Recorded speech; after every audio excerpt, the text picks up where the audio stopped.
یہ رات بہت بابرکت رات ہے، پریشان نہ ہو آپ، اس لیے کہ یہ رات آسانی سے بھی میسر نہیں آتی ہے نا، بڑے خوش نصیب ہوتے ہیں وہ لوگ جو ایسی راتوں اور ایسی محفل میں آتے ہیں۔ میں زیادہ وقت نہیں لوں گا، اس لیے کہ مجھے شہادت کا پورا واقعہ اور شہادت کا پورا اختتام انشاءاللہ صبح کو اپنی گفتگو میں کرنا ہے۔ بس میں آج آپ کو یہ بات بتا کر اور تھوڑا سا کربلا کی طرف اشارہ کر کے بات ختم کروں گا کہ یہ رات کیا ہے، اس رات کا مقام کیا ہے۔ سنی علماء کی نئی تقریر، نعت پاک، منقبت بیانات سننے کے لیے ویڈیو کو لائک کریں، چینل کو سبسکرائب کریں، بیل آئیکن کو دبا کر آل کے بٹن پر پریس کرنا نہ بھولیں۔ 10ویں رات ہے جسے عاشوراء کی رات بھی کہا جاتا ہے، اور یہ رات بہت بابرکت رات ہے۔ اللہ کریم کی بارگاہ میں دعا کرتے ہیں، پاک پروردگار آج کی اس بابرکت محفل میں، اس بابرکت رات میں ہماری حاضری کو قبول فرمائے اور ہماری اس محفل پاک کو ذکر شہداء کربلا کی یہ آج 10ویں رات 10ویں محفل ہے۔ اللہ کریم 10 راتوں کو اور ان 10 راتوں میں جو ذکر ہوا اس کو اپنی بارگاہ میں قبول فرمائے۔ یا خدا بہر جناب مصطفیٰ امداد کن، یا رسول اللہ از بہر خدا امداد کن، یا شہید کربلا یا دافع کرب و بلا، گل رخا شہزادہ گل گو قبا امداد کن، ظہور نور یزدانی نمود شان ربانی، خدا کا دوسرا کوئی نہ کوئی آپ کا ثانی، ہمارے دین کی حقانیت کے دونوں شاہد ہیں، معین الدین اجمیری محی الدین جیلانی۔ اللہ کی سرتابہ قدم شان ہے یہ، انسان ہی انسان وہ انسان ہے یہ، قرآن تو ایمان بتاتا ہے انہیں، ایمان یہ کہتا ہے میری جان ہے یہ، قتل حسین اصل میں مرگ یزید ہے، اسلام زندہ ہوتا ہے ہر کربلا کے بعد، اسلام زندہ ہوتا ہے ہر کربلا کے بعد۔ آپ عظیم بھائی کو نہ دیکھیں، یہ بڑی محنت کرتے ہیں اور آج آپ دیکھ رہے ہیں بڑی محنت کرنے کے بعد اس پنڈال کو سجایا گیا۔ میں دیکھ رہا ہوں پوری گلی ہماری لائٹنگ سے سجی ہے، اور یہ اتنا شاندار پنڈال، اتنا شاندار اہتمام و انتظام یہ کوئی ایک دم نہیں ہو گیا ہوگا، اس میں وقت لگا ہوگا، اس لیے کہ جو کرتا ہے وہ جانتا ہے کہ کام کیسے ہوتا ہے۔ دیکھنے والے دیکھ کر آسانی سے کہہ دیتے ہیں ہو گیا ہوگا، لیکن ہونے اور کرنے میں بہت بڑا فرق ہے۔ انہوں نے راتوں دن محنتیں کی اور گزشتہ برسوں سے یہ ذکر شہداء کربلا کو مناتے سجاتے چلے آ رہے ہیں۔ اسی طریقے سے انہوں نے امسال بھی پوری محنت و مشقت کے ساتھ اور جذبہ حسینی، جذبہ ایمانی بیدار رہا، اور اسی جذبے کے ساتھ انہوں نے امسال بھی پروگرام کو سجایا، رچایا، منایا، اور یہ پروگرام بہت الحمدللہ کامیاب و کامران رہا۔ ویسے تو پروگرام ہے نا جہاں پر بھی ذکر رسول ہو وہ کامیاب ہے، ہر مصطفیٰ کی محفل کامیاب ہے، لیکن ان محافل میں اگر کچھ نیک لوگ تشریف لے آتے ہیں نا تو پھر وہ محفل مقبولیت کی سند بن جایا کرتی ہے۔ امسال دیکھنے میں یہ آیا کہ الحمدللہ ہماری جماعت کا ایک عظیم عالم دین علامہ شکیل احمد جائسی صاحب قبلہ الحمدللہ بذات خود اپنا مکان چھوڑ کر، اپنے گھر کو چھوڑ کر اس پروگرام میں تشریف لاتے رہے، اور آج بھی وہ ممبر نور کی زینت ہیں، ممبر نور پر حاضر ہیں۔ یہ ہماری خوش نصیبی کے محفل میں تشریف لائے، ہمیں حضرت کے سامنے بولنے کا موقع میسر آیا۔ اللہ کریم ان کی عمر میں برکت عطا فرمائے اور تمام علماء کا سایہ عوام اہل سنت پر تا دیر قائم و دائم عطا فرمائے۔ بڑی محنتوں کے ساتھ عالی جناب عظیم بھائی اور ان کے اراکین معاونین نے اس محفل کو سجایا ہے۔ میں رب ذوالجلال کی بارگاہ میں دعا کرتا ہوں جتنے لوگوں نے اس محفل پاک کو سجانے میں جس طرح سے بھی حصہ لیا ہے، اللہ پاک انہوں نے اس محفل کو سجایا ہے تو ان کی زندگیوں کو سجا دے۔ مرنے کے بعد ان کی قبر کو منور فرما دے، ان کی قبر کو روشن فرما دے۔ اعلیٰ حضرت فرماتے ہیں چمک تجھ سے پاتے ہیں سب پانے والے، میرا دل بھی چمکا دے چمکانے والے، برستا نہیں دیکھ کر ابر رحمت، بدوں پر بھی برسا دے برسانے والے۔ میں مجرم ہوں آقا مجھے ساتھ لے لو، میں مجرم ہوں آقا مجھے ساتھ لے لو، کہ رستے میں ہیں جا بجا تھانے والے، کہ رستے میں ہیں جا بجا تھانے والے۔ کچھ چہرے میری نگاہوں میں ایسے ہیں کہ میں انہیں یکم محرم الحرام کی پہلی شب سے اب تک انہیں ملاحظہ کر رہا ہوں۔ اللہ تعالیٰ ان چہروں کو سلامت رکھے، کاروبار میں برکت عطا فرمائے، عمر میں برکت عطا فرمائے، اور ان کی زندگی کی تمام الجھن پریشانیوں کو دور عطا فرمائے۔ آپ اس رات میں بیٹھے ہیں حضرات، یہ رات بہت بہت بابرکت رات ہے۔ پریشان نہ ہو آپ، اس لیے کہ یہ رات آسانی سے بھی میسر نہیں آتی ہے نا۔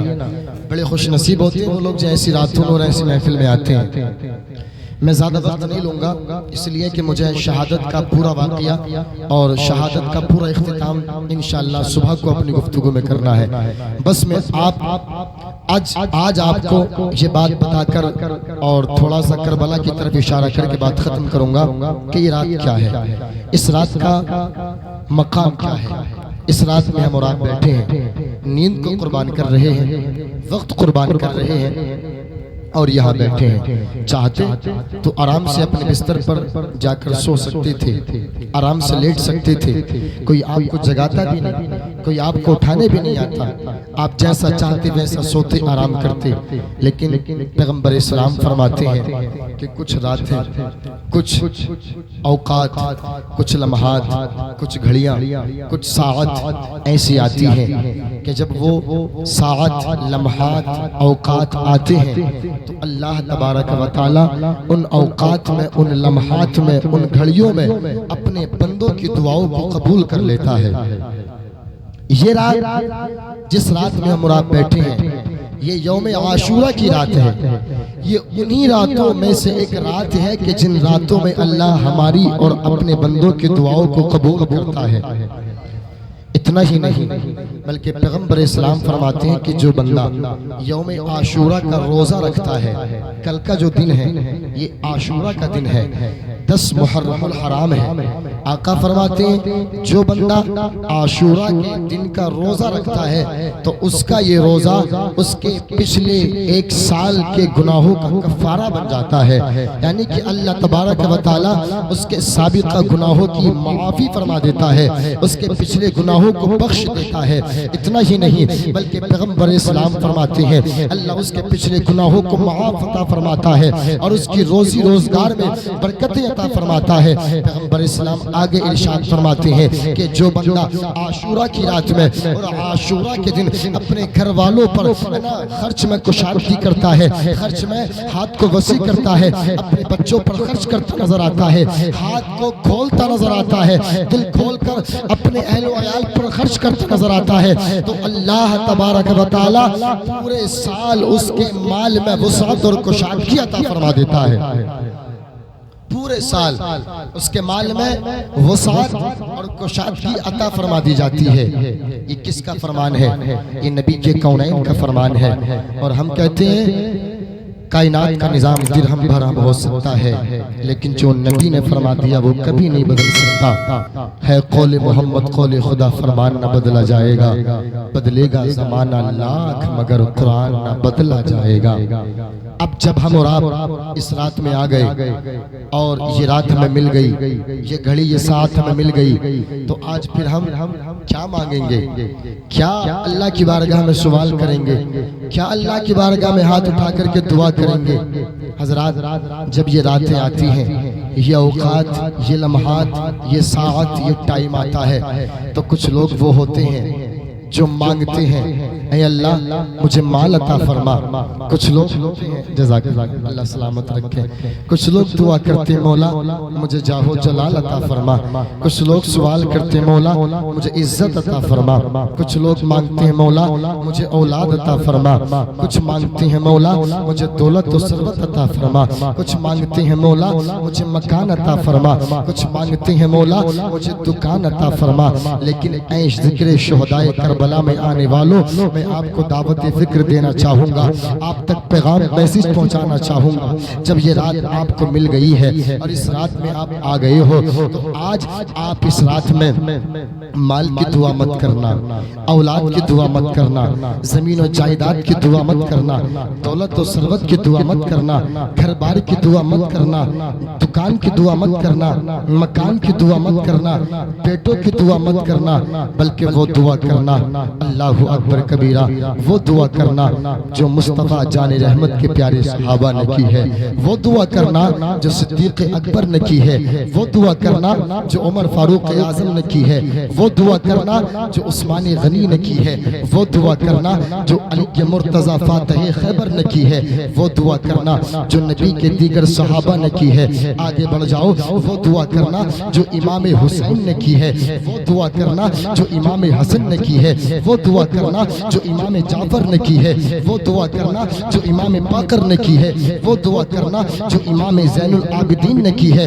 اور آگے بڑھ جائیے تو وہ دعا کرنا جو پیروں کے پیر امام الاولیاء شہنشاہ بغداد غوث اعظم نے کی ہے، وہ دعا کرنا جو طوطی ہند عزیزان محترم امیر خسرو نے کی ہے، وہ دعا کرنا جو دہلی کے محبوب الہی نظام الدین اولیاء نے کی ہے، وہ دعا کرنا جو اجمیر کے خواجہ غریب نواز نے کی ہے، وہ دعا کرنا جو کلیر کے صابر پیا نے کی ہے، وہ دعا کرنا جو رامپور کے حضرت حافظ شاہ جمال اللہ نے کی ہے، وہ دعا کرنا جو امروہہ کے شاہ ولایت نے کی ہے، وہ دعا کرنا جو بدائیوں کے بڑے چھوٹے بڑے سرکار نے کی ہے، وہ دعا کرنا جو بریلی کے مجدد میت مائزہ معید ملت طاہرہ امام عشق و محبت سیدی سرکار اعلیٰ حضرت نے کی ہے، آپ کے بیٹے الشاہ مصطفیٰ رضا خان المعروف مفتی اعظم ہند نے کی ہے، وہ دعا کرنا جو میرے پیر ہم سب کے پیر تاج الشریعہ نے کی ہے، وہ دعا کرنا جو تحسین ملت نے کی ہے۔ آپ کہو گے مولانا وہ ایسی کون سی دعا کی ہے جو غوث اعظم نے کی، جو غریب نواز نے کی، جو صابر پیا نے کی، جو وارث دیوا نے کی، جو اعلیٰ حضرت نے کی، جو مفتی اعظم نے کی، جو تاج الشریعہ نے کی، جو تحسین ملت نے کی؟ وہ ایسی کون سی دعا ہے جو اماموں نے کی ہے، امام باقر نے کی ہے، امام زین العابدین نے کی ہے، امام جعفر نے کی ہے، امام حسن نے کی ہے، امام حسین نے کی ہے؟ وہ کون سی دعا ہے جو علی مرتضیٰ نے کی ہے؟ وہ ایسی کون سی دعا ہے جو عثمان غنی نے کی ہے؟ وہ ایسی کون سی دعا ہے جو عمر فاروق اعظم نے کی ہے؟ وہ ایسی کون سی دعا ہے جو عزیزان محترم ابو بکر صدیق نے کی ہے؟ تو اے ذکر شہدائے کربلا میں آنے والوں عقیدہ ملاحظہ کر لو اور پیغام ملاحظہ کر لو۔ جب ابو بکر نے دعا کی تو مال نہیں مانگا، عثمان نے دعا کی تو مال نہیں مانگا، عمر نے دعا کی تو مال نہیں مانگا، علی کے مرتضیٰ نے دعا کی تو جاہ و جلال نہیں مانگا، جب ائمہ کرام نے دعا کی تو جاہ و جلال نہیں مانگا، جب اولیاء کرام نے دعا کی تو جاہ و جلال نہیں مانگا، جب تابعین نے دعا کی تو مال و ثروت نہیں مانگا، جب تابعین نے دعا کی تو دولت و ثروت کا سوال نہیں کیا، اولیاء کرام نے دعا کی تو مال و دولت کا سوال نہیں کیا، غوث اعظم نے دعا کی تو مال نہیں مانگا، غوث اعظم نے دعا کی تو مال نہیں مانگا، غریب نواز نے دعا کی تو مال نہیں مانگا، صابر پیا نے دعا کی تو مال نہیں مانگا، وارث دیوا نے دعا کی تو مال نہیں مانگا، اور حضرت حافظ شاہ جمال اللہ نے دعا کی تو مال نہیں مانگا، بلکہ جب انہوں نے دعا کی تو یہ دعا کی اے مولا دنیا میں کچھ عطا کرنا یا نہ کرنا، دنیا میں مال دینا یا نہ دینا، اولاد دینا یا نہ دینا، جاہ و جلال دینا یا نہ دینا، منصب دینا یا نہ دینا، اے پاک پروردگار اگر تو نے زندگی دی ہے تو زندگی دینے کے بعد ہمیں اپنے نبی کی محبت میں جینا عطا کر دینا اور اپنے نبی کی محبت میں دنیا سے جانا عطا کر دینا۔ سبحان اللہ، نعرہ تکبیر، کہتے نظر نعرہ آتے ہیں تکبیر، سے وفا، نعرہ رسالت، ذکر شہدائے کرب و بلا، ذکر اولیاء کرام، نعرہ تکبیر، نعرہ رسالت۔ کچھ عطا کرنا یا نہ کرنا لیکن نبی کی محبت میں جینا اور نبی کی محبت میں میں نبی کی محبت میں مرنا نصیب عطا کر دینا. تبھی تو ڈاکٹر اقبال نے قلم اٹھایا اور لکھ دیا کہ محمد سے وفا تو نے تو ہم تیرے ہیں. یہ چیز ہے کیا؟ لوح و قلم تیرے ہیں اور محمد کی محبت دین حق کی شرط اول ہے. اسی میں ہو اگر خامی تو سب کچھ نامکمل ہے. اسی میں ہو اگر خامی تو سب کچھ نامکمل ہے. اس لیے کہ اگر ہمارے پاس ایمان کی دولت نہیں ہے، ایمان سلامت نہیں ہے، پھر لاکھ ہم عبادت کرتے رہے، اللہ تبارک و تعالیٰ کی بارگاہ میں ہماری وہ عبادت قبول نہیں ہوگی. ایمان سلامت ہے، چھوٹی نیکی بھی کریں گے اللہ اسے بھی قبول فرمائے گا، بڑی نیکی کریں گے اللہ اسے بھی قبول فرمائے گا. پتہ چلا اگر عبادات کو قبول کرانا ہے تو سب سے پہلے نبی کی محبت اور نبی کے نواسوں کی محبت کا چراغ اپنے سینے میں جلانا ہوگا. جب نبی کی محبت کا چراغ ہمارے سینوں میں بس جائے گا، سینوں میں جل جائے گا، روشن ہو جائے گا، تو انشاءاللہ تبارک و تعالی جب محرم الحرام کا مہینہ آئے گا ہم امام حسین کے نام پر، امام علی مقام کے نام پر اپنی راتوں کو، اپنے اوقات کو، اپنے کاروبار کو چھوڑ کر اپنی زندگی کے لمحات کے قیمتی اوقات کو امام حسین کے نام پر خرچ کرتے نظر آئیں گے. سبحان اللہ سبحان اللہ. امام حسین کے نام پر قربان کرتے نظر آئیں گے. یہ رات وہ رات ہے، اس رات میں اللہ تعالیٰ اپنے بندوں کی دعاؤں کو قبول فرماتا ہے. تو اگر آپ جاگے ہیں، آپ نے نیند کو قربان کیا ہے، اس محفل پاک میں آئے ہو، تو پھر ہم یقیناً صدق دل سے اگر آج اللہ کی بارگاہ میں حسین اعظم شہید اعظم کے توسل سے اگر دعائیں کر لیں گے تو میرا ایمان و وجدان بولتا ہے کہ اللہ تبارک و تعالی شہید اعظم کے توسل سے، شہید اعظم کے ذکر کی برکت سے ہماری دعاؤں کو ضرور قبول فرمائے گا، ہماری دعاؤں کو قبول فرمائے گا، ہماری تمناؤں کو بھی پورا فرمائے گا. عزیزان محترم، آج کی رات یہ 10 محرم الحرام کی رات ہے. اس رات میں کیا ہوا تھا؟ کربلا کے میدان میں امام علی مقام رضی اللہ تعالی عنہ کو یکم محرم الحرام سے لے کر 10 محرم الحرام تک جو آپ پر وقت گزرا، یہ بڑا تنگ وقت تھا، یہ بڑا سخت وقت تھا، بڑا دشوار وقت تھا. عزیزان محترم، جب 10ویں محرم الحرام کی رات آتی ہے، امام علی مقام رضی اللہ تعالی عنہ اپنے ساتھیوں کو جمع کرتے ہیں، ساتھیوں کو بلاتے ہیں، اور ساتھیوں کو بلانے کے بعد ان سے مخاطب ہو کر کہتے ہیں، اے میرے جانثار ساتھیوں، میرے وفادار ساتھیوں، میری آواز پر لبیک کہنے والوں، اے میرے جانثار ساتھیوں، تم نے ہر موڑ پر میرا ساتھ دیا، قدم قدم پر میرے ساتھ تم میرے ساتھ چلتے رہے. لیکن اے لوگوں، اب یہ وقت وہ آ گیا ہے، یہ وقت وہ آ چکا ہے، اللہ اکبر کبیرہ، کہ یزیدی میرے خون کے پیاسے ہیں، یزیدی میری جان کے دشمن ہیں، یزیدی میرا سر قلم کرنا چاہتے ہیں. اللہ اکبر کبیرہ. اے لوگو، یزیدیوں کی مخالفت مجھ سے ہے، وہ میری جان کے دشمن ہیں، میرے خون کے پیاسے ہیں، وہ میرا سر قلم کرنا چاہتے ہیں، مجھے ستانا چاہتے ہیں. اے لوگو، میں خوشی بخوشی تمہیں اس بات کی اجازت دیتا ہوں، اس لیے کہ یزیدیوں کی مخالفت تم سے نہیں ہے، یزیدیوں کا جھگڑا تم سے نہیں ہے، یزیدیوں کا جھگڑا مجھ سے ہے. تم نے اب تک میرا ساتھ دیا، تمہارا بہت شکریہ، لیکن اب میں خوشی بخوشی تمہیں اس بات کی اجازت دے رہا ہوں کہ جو اپنے وطن اپنے بچوں کے پاس لوٹنا چاہے، اپنے بچوں کے واپس چلا جائے، اپنے وطن واپس پلٹ جائے، اور جو رکنا چاہے وہ رک جائے. اللہ اکبر کبیرہ.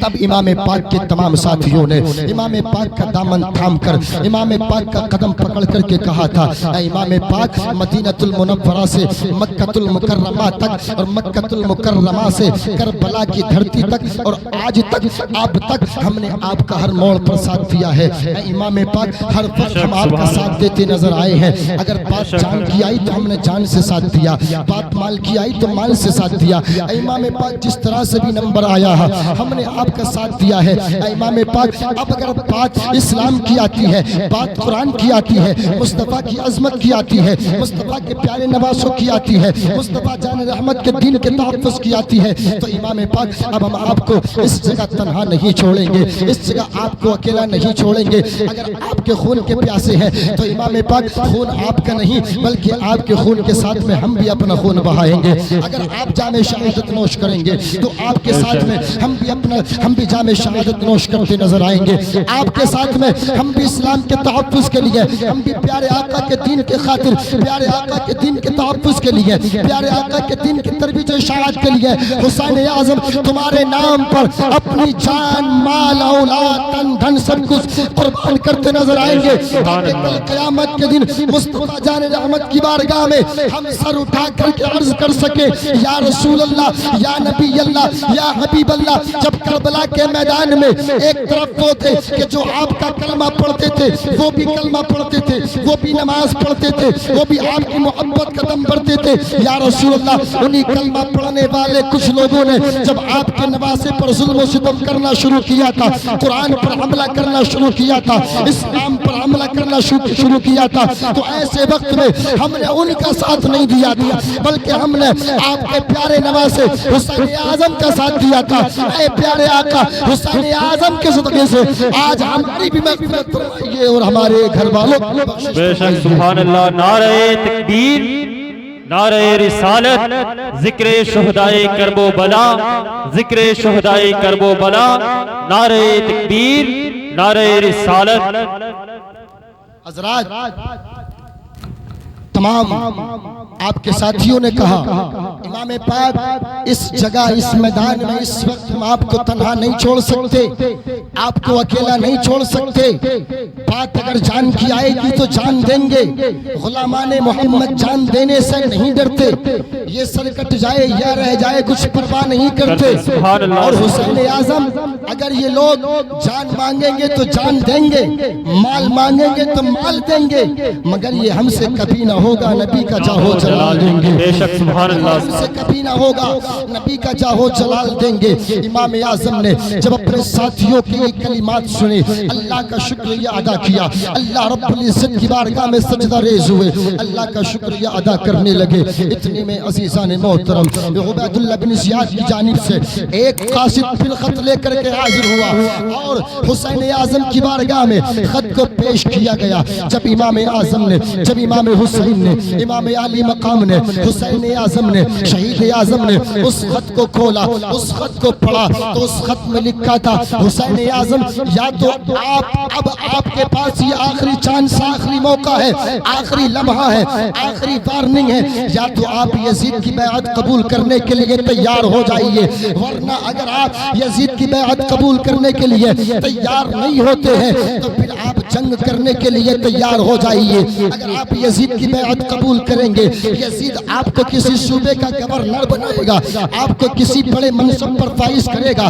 اگر آپ یزید کی بیعت قبول کریں گے، یزید آپ کو بے شمار مال و دولت عطا فرمائے گا، وہ آپ کو اللہ اکبر کبیرہ آپ کی بارگاہ میں جھک جائے گا، آپ کی بارگاہ میں خندہ پیشانی سے حاضر ہو جائے گا، بس آپ اس کے ہاتھ پر بیعت کر لیجئے، اس کی بیعت قبول کر لیجئے۔ امام پاک نے کہا تھا، اے لوگو اس وقت میرے پاس میں دو راستے ہیں، دو راستے ہیں، اب مجھے ان دو راستوں میں سے کون سا راستہ اختیار کرنا ہے۔ ایک راستہ وہ ہے کہ جس راستے پر نبی کا کلمہ تو پڑھنے والا ہے، نماز پڑھنے والا تو ہے، لیکن وہ نماز بھی پڑھتا ہے، شراب بھی پیتا ہے، نماز بھی پڑھتا ہے، زنا بھی کرتا ہے، نماز بھی پڑھتا ہے، اسلام کی دھجیاں بھی بکھیرتا ہے، نماز بھی پڑھتا ہے، مصطفیٰ جان رحمت کے دین کے ساتھ مذاق بھی کرتا ہے، شراب بھی پیتا ہے، اللہ اکبر کبیرہ وہ دین کے ساتھ میں مذاق کرتا نظر آتا ہے، اللہ اکبر کبیرہ جزاک اللہ وہ دین کے ساتھ میں کھلواڑ کرتا نظر آتا ہے۔ اگر آج حسین اس کلمہ پڑھنے والے کے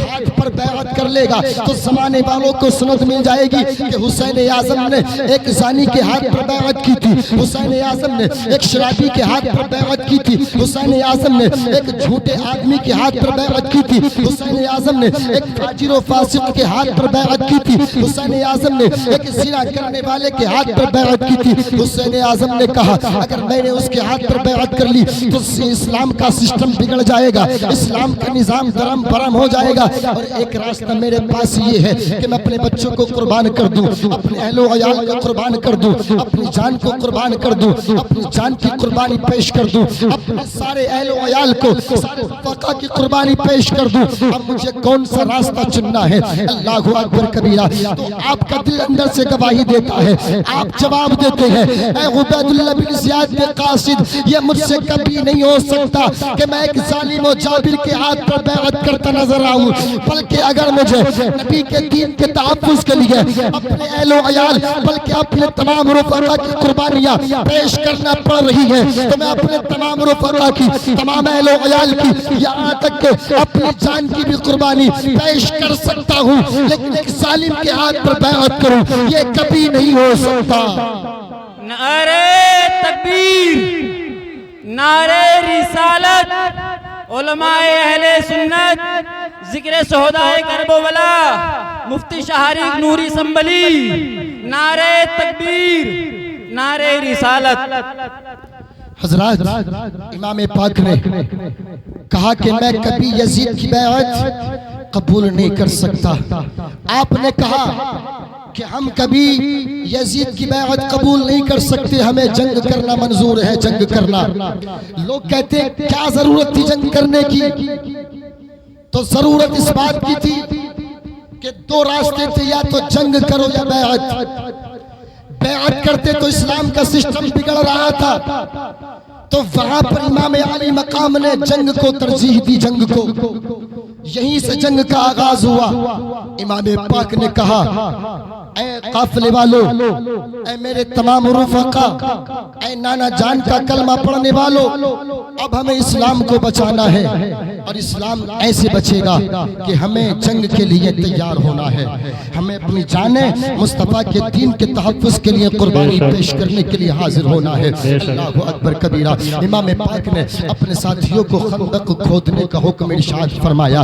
یہ کون سی رات ہے؟ یہ نبی محرم الحرام کی رات ہے۔ امام پاک نے خندق کھودنے کا حکم دیا اور کہا کہ بس ایک راستہ ایسا باقی رکھنا کہ جس راستے سے ہم یزیدیوں تک، ان ظالموں تک پہنچ سکیں اور کوئی ہمارے خیمے تک آ نہ پائے۔ اللہ اکبر کبیرہ۔ قافلے والوں نے خندق کو کھودنا شروع کیا۔ خندق کو جب کھود دیا گیا، امام پاک نے کہا اس میں آگ کو جلا دیا جائے۔ اس میں آگ کو جلا دیا گیا، آگ کے شعلے اس میں بھڑک گئے۔ اللہ اکبر کبیرہ۔ یہ نبی محرم الحرام کی رات کا حصہ ہے۔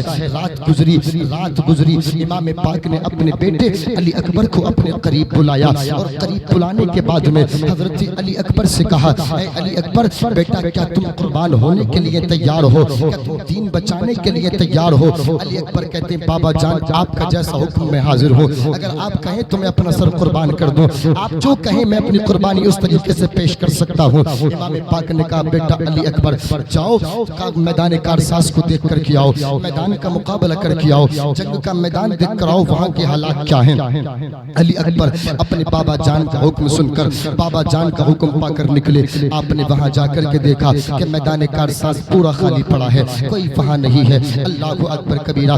وہاں کوئی نظر نہیں آ رہا ہے، بلکہ ایک عورت ہے جس کے چہرے پر پردہ پڑا ہے۔ اللہ اکبر کبیرہ۔ اور وہ وہاں کے ذرات کو اپنے دوپٹے سے ہٹاتی جا رہی ہے، اپنے دوپٹے سے وہاں کے ذرات کو صاف کرتی جا رہی ہے۔ امام پاک کے شہزادے علی اکبر نے پورا منظر وہاں کا اپنی نظروں میں قید کیا، اور قید کرنے کے بعد میں واپس بابا جان کی بارگاہ میں آئے اور آ کر کے پورا واقعہ بیان کیا۔ اے بابا جان حالات اچھے ہیں، حالات بہتر ہیں، میدان خالی پڑا ہے، جنگ کے لیے میدان بالکل ٹھیک ہے، انشاءاللہ جیسے ہی صبح ہوتی ہے ہم جنگ کے لیے تیار ہو جاتے ہیں۔ امام پاک نے کہا بیٹا کیا تم نے وہاں کچھ اور بھی ملاحظہ کیا؟ کیا تم نے وہاں کچھ اور بھی دیکھا؟ تو علی اکبر کہتے ہیں بابا جان مجھے ایک بہت عجیب و غریب وہاں بات نظر آئی۔ وہ بات یہ ہے کہ وہاں پر کوئی نہ تھا، لیکن ایک بوڑھی عورت جس کے چہرے پر پردہ پڑا تھا، جس کے سر پر دوپٹہ تھا، اور وہ عورت اپنے دوپٹے سے وہاں کی ریتیلی زمین کو صاف کر رہی تھی، وہاں کے ذرات کو ہٹاتی جا رہی تھی۔ امام پاک نے جب علی اکبر کی زبان سے اتنا جملہ سنا کہ ایک بوڑھی عورت وہاں کے ذرات کو